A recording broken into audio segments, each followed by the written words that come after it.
Welcome to listener. Nowadays going the absolutely content a part of session soon the Merry Christmas big day knowing to everyone the joyous mind rejoice stay to Godfather everyone. So not forgetting to be reaching that joyous mind, rejoice mind. We going to be forgetting a good story like this session everywhere distributions the cake a child mind of rejoice mood. How wanna be missing this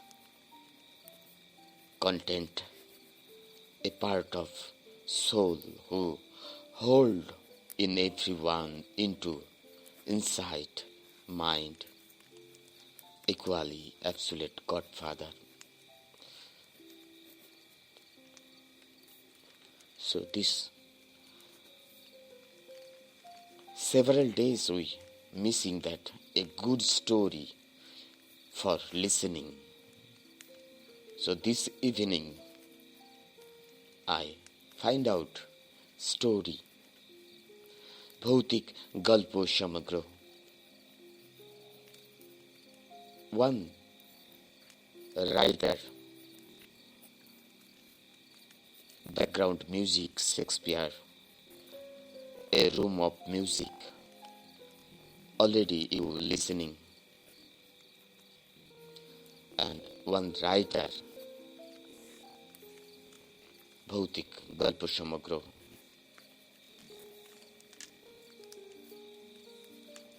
Syed Mustafa Siraj, my favorite ghost story writer. Today this evening dedicated a story, good story.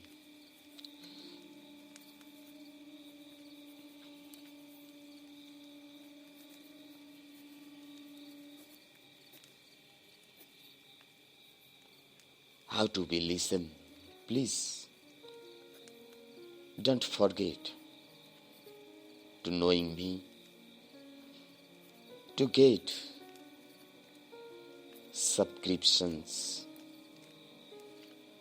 your channels that due to these notifications, please bell icon check. Have it really working or not?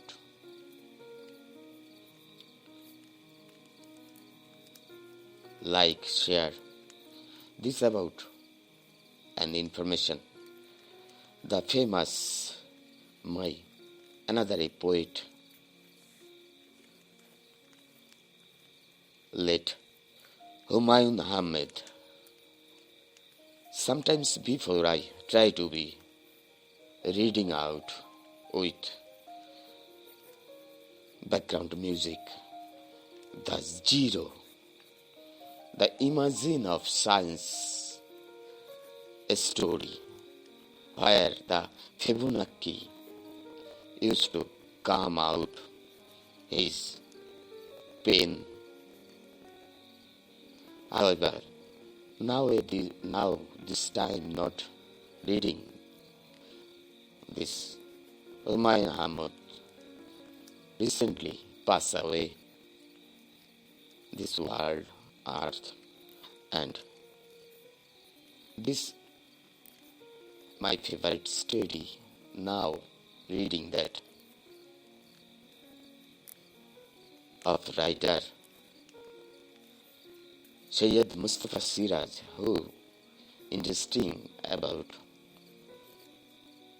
a writer of a ghost, and another articles have been established several book through this time, remembering my birthday and his passaway day miraculously same day. However, interesting. The main fact, by the way, the story name. This is a Bengali story taken from Bhautik Galpo Samagro, this book from, and the story name is a person named Sharma, who is even poet friendly, come out as disturbance while the poet writing a story. The poet come from a village, the town, city, taken a house for rent. His pain about 2 lines writing and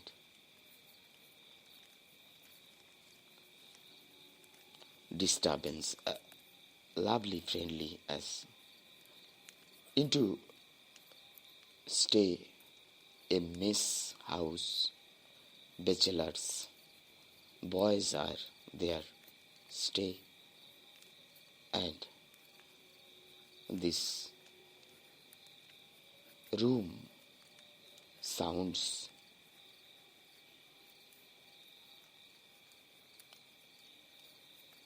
override. Hey, all the rooms come and go due to this writer who come from place make to say him how to be written for listen. That main name was Bongshidhar, and this story name is Sharmar Ba Kolome, and this Sharma is a childish children poet. He recently, since 7 years ago, passed away, but the poet unknown about this information as he village alive recently joined the city for writing a story into a about. So starting language is Bengali used to be with you. I am Ajay.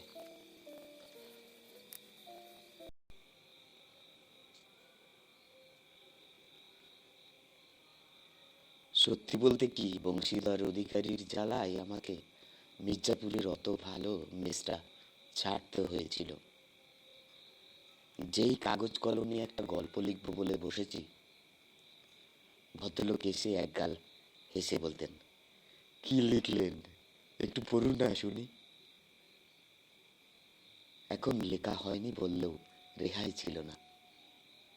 খুব আগ্রহ দেখিয়ে বলতেন, কি লিখবেন ভাবছেন, তাই বলুন না শুনি।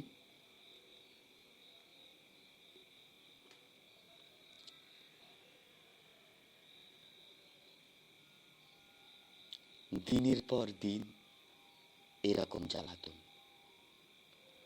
মনে মনে যাচ্ছে তাই বিরক্ত হলেও চেপে থাকতুম ভদ্রতার খাতিরে। বংশীধর বাবু কিন্তু অতি অমায়িক মানুষ ছিলেন। মাথায় তার ভর্তি একটা টাক ছিল, গোলগাল মুখ, হাসিটা ছিল ভারী মিঠে।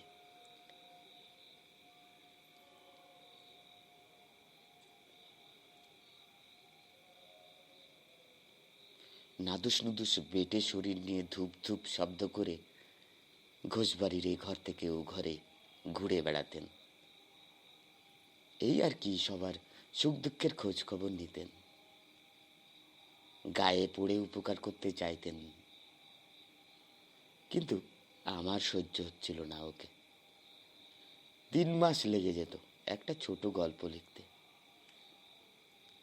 আর আশ্চর্য ব্যাপার, কিভাবে যেন টের পেয়ে যেতেন আমি লিখতে বসেছি। অমনি চলে আসতেন আমার কাছে, পাশে বসে মুন্ডু বাড়িয়ে বলতেন, কই একটু পড়ুন না শুনি। বর্ষা নাগাদ নকুর মল্লিক লেনে 3তলা বাড়ির ছাদে একটা চিলে কোঠার গোছের ঘর খুঁজে বের করলুম।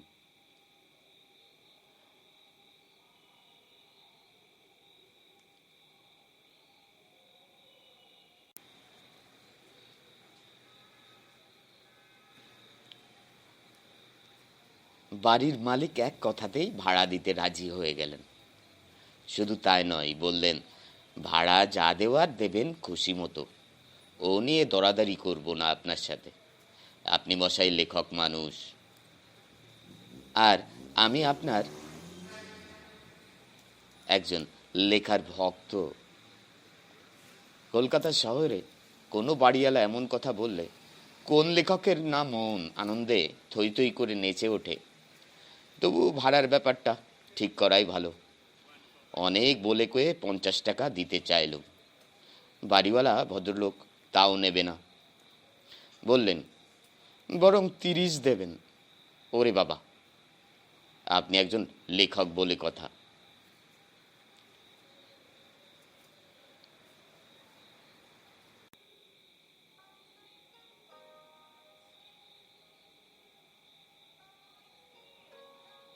মেস থেকে পাততারি গুটিয়ে যখন ও বাড়িতে চলে যাচ্ছি, বংশীধর খুব বাধা দিয়েছিলেন, প্রায় কেঁদে ফেলার অবস্থা।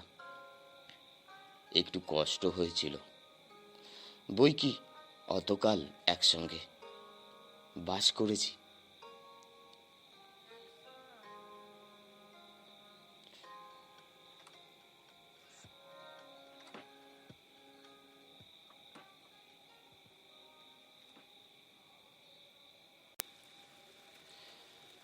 নুকুর মল্লিক লেনের বাড়িতে গিয়ে মহা আনন্দে গল্প লেখা শুরু করলাম।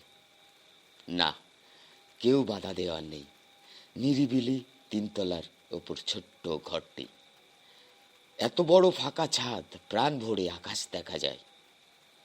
আমায় আর পাইকে আকাশ না দেখতে পেলে কি মাথায় কিছু বড় বড় ভাব আসে?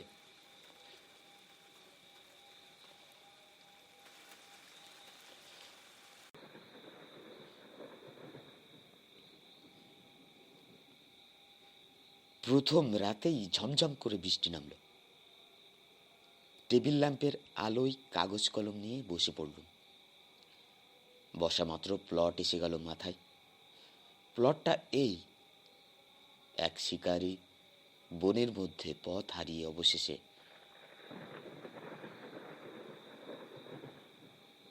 একটা পুরনো ভাঙাচোরা দুর্গে পৌঁছালেন। খুঁজে খুঁজে একটা অক্ষত ঘরে ঢুকে রাত কাটানোর কথা ভাবছেন। হঠাৎ দেখতে পেলেন একটা অদ্ভুত চেহারার লোক তার দিকে এগিয়ে আসছে। দরজা দিয়ে নয়, দেয়াল থেকে। তার মানে দেয়ালে টাঙানো একটা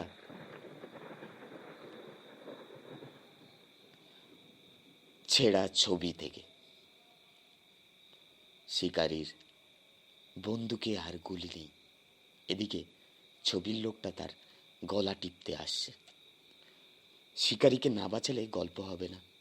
কিভাবে বাঁচাবো তখনও ভাবিনি।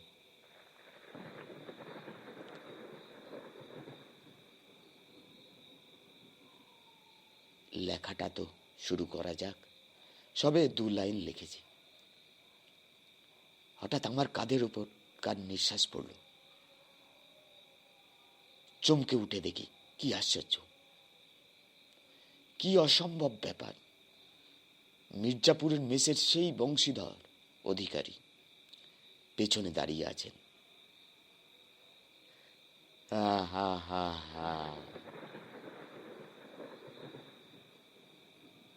একগাল হেসে ঠিক তেমনি চাপা গলায় বলে উঠলেন, কি লিখলেন, পড়ুন না শুনি।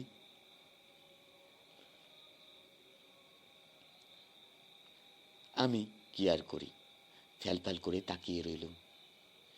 ঘরের দরজা কি বন্ধ করতে ভুলে গেছিলুম? নিশ্চয়ই মির্জাপুর থেকে এই ভদ্রলোক এই বৃষ্টির মধ্যে নকুর মল্লিকের লেনে হাজির হয়েছেন। কিন্তু আমার এই ঠিকানা তো ওখানে কাউকে জানিয়ে আসেনি। উনি টের পেলেন কেমন করে? মনের কথা চেপে ভদ্রতা করে বলল, আরে আসুন বংশীবাবু, বসুন বসুন। বংশীধর বাবু বললেন, কই একটু পড়ুন না শুনি।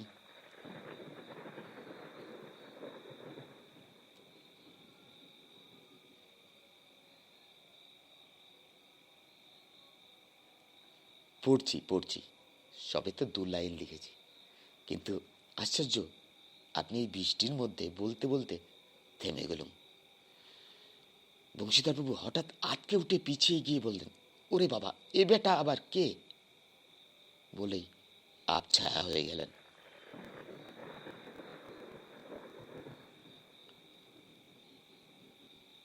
তারপর বেমালুম, অদৃশ্য। তারপর দেখি ঢ্যাঙা রোগা এক গুফো ভদ্রলোক ঘরের কোণা থেকে এগিয়ে আসছেন।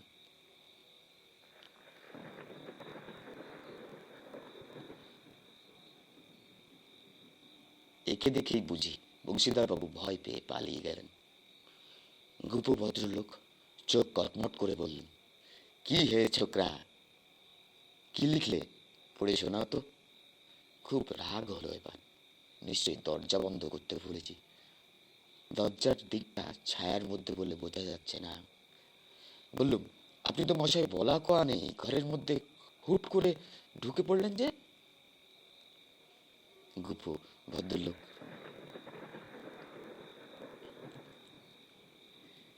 হি হি করে হাসলেন। ইস, বিষ নেই কুলোপনা চক্কর। ভারী 2 লাইন চারিপাশে লিখেই ধরাকে সরা জ্ঞান করা হচ্ছে।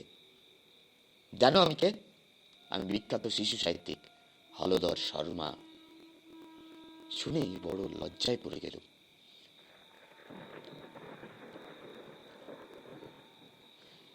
হেট হয়ে তার পা ছোঁয়ার চেষ্টা করে বললুম, ক্ষমা করবেন, আপনার কত বই আমি ছেলেবেলায় পড়েছি। তা আপনি বুঝি এই বাড়িতেই থাকেন? এই বাড়িতে? কি বলছো হে? তার আগে পড়ো, কি লিখলে শুনি। হলধর শর্মা 2 পা এগিয়ে এলেন। অগত্যা পড়তেই হলো। লাইন দুটো শোনার পর সর্বমশাই বললেন, শুরুটা ভালোই, তবে শিকারীকে একটা ঘোড়া দাও, ঘোড়া। বন্দুকের বদলে দাও তীর ধনুক, তীর ধনুক, জমবে ভালো। গল্পটা যে একালের শর্মামশাই। গল্প আবার কাল। যা বললুম লেখো। এই আমি বসলুম, পুরো লিখে ফেলো, শুনে তবে যাব। বেগতিক দেখে বললুম, বাইরের লোকের সামনে আমার লেখা আসে না শর্মামশাই। শর্মা চোটে বললেন, বাইরের লোক মানে? আমি তো এই ঘরেই থাকি, বললুম না?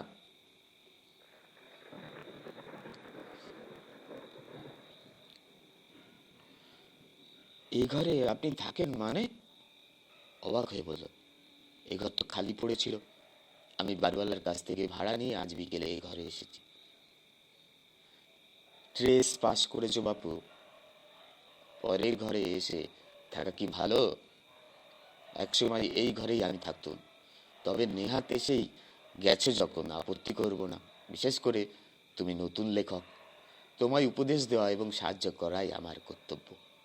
কই, লিখতে শুরু করো। আটকালে বলবে, আমি বলে দেবো। কাচুমাচু মুখে বলল, সেটা কি ঠিক হবে? হলধর শর্মা খাপ্পা হয়ে বললেন, আলবাত ঠিক হবে। নাও, আমি ডিটাকশন দিচ্ছি, লিখে যাও। প্রখ্যাত শিশু সাহিত্যিকের কথা অমান্য করি কোন মুখে? অগত্যা ডিটেকশন নিতে শুরু করল। গোড়ায় যে 2 লাইন লিখেছিলাম তা কেটে দিতেও হলো ওর নির্দেশে। তারপর লিখতে লিখতে টের পেলুম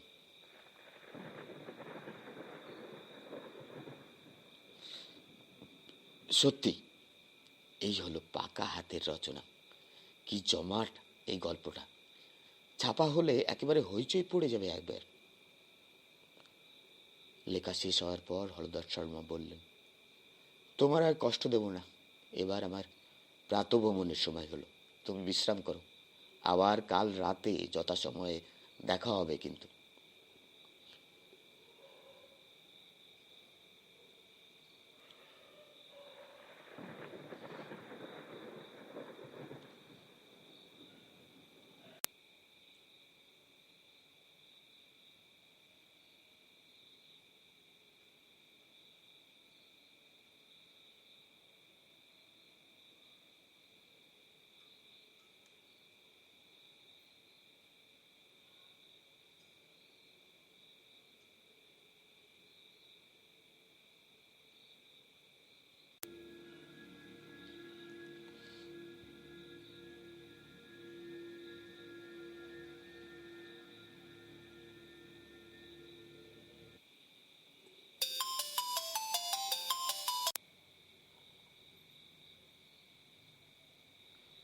কাগজগুলো গোছাচ্ছিল।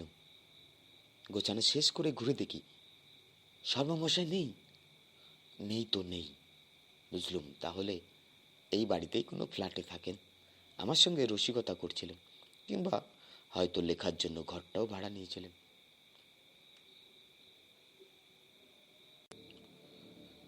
কিন্তু তারপর বুকটা ধড়াস করে উঠল যখন দরজার কাছে গেলুম। এ কি, দরজা তো ভিতর থেকেই বন্ধ রয়েছে। হ্যাঁ, আমি বন্ধ করেছিলাম, মনে পড়ছে তাহলে।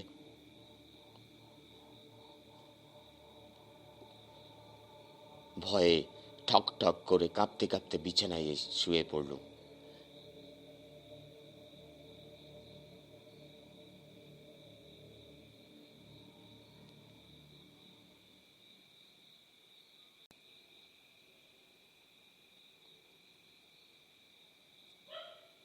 তখন ভোরের আলো ফুটে উঠেছে। ঘুম হওয়ার কথাও নয়। একটু বেলা হলে বেরিয়ে দেখি ছাদের কোণে দোতলায় মধুবাবু ডন দিচ্ছেন। কাল বিকেলেই আলাপ হয়েছে মধুবাবুর সঙ্গে। ডন শেষ করে উঠে দাঁড়িয়ে বললেন, নমস্কার স্যার, আশা করি সুনিদ্রা হয়েছে।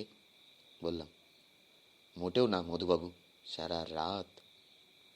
মধুবাবু চাপা হেসে বললেন, সর্বামশাই জ্বালিয়েছেন বুঝি? আপনাকে খুলেই বলি স্যার, এ ঘরে কেউ রাত 1 রাত্রির বেশি বাস করেন না। তাই একদিন খালি পড়েছিল, আপনাকে কালই আভাস দেব ভেবেছিলুম, রাগ করবেন বলে সাহস পাইনি। ব্যাপারটা কি বলুন তো? মধুবাবু অবাক হয়ে বললেন, সে কি স্যার, নিজে লেখক হয়েও জানেন না? শিশু সাহিত্যিক হলধর শর্মা কবে গত হয়েছেন সে কি আজকের কথা? বছর 7 তো হবেই। তখন আমি স্কুলের ছাত্র, কি করে জানবো? আমি গ্রাম থেকে কলকাতায় এসেছি মাত্র কয়েক মাস আগে। সাহিত্যিকদের মধ্যে কে জীবিত কে মৃত তা নিয়ে মাথা ঘামায়নি। গল্প লিখি আর কাগজে পাঠাই, কোনো কোনো লেখা ছাপাও হয়। চুপ করে আছি দেখে মধুবাবু বললেন, জ্বালাতন বলতে ওই এক ডিটেকশন। নিতে হবে। তাও নিজের যখন লেখেন তখন আর অসুবিধেটা কি? দেখবেন সব সয়ে যাবে ক্রমশ। শর্মা রহস্য তাহলে ফাঁস হলো, কিন্তু বংশীধর অধিকারী, তার আবির্ভাব দরজাটা ঘরে।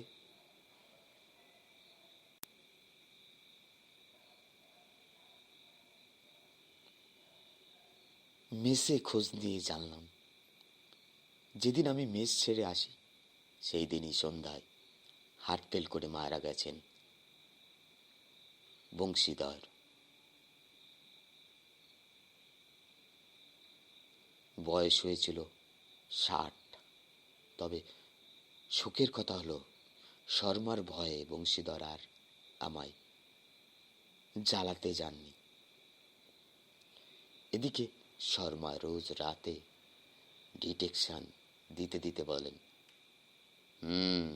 শিগগির এবার তুমি ভালো গল্প লিখতে পারবে। এটাই শেষ পর্যন্ত আমার পক্ষে আসার কথা। ধন্যবাদ। শুভরাত্রি। God bless. Take care.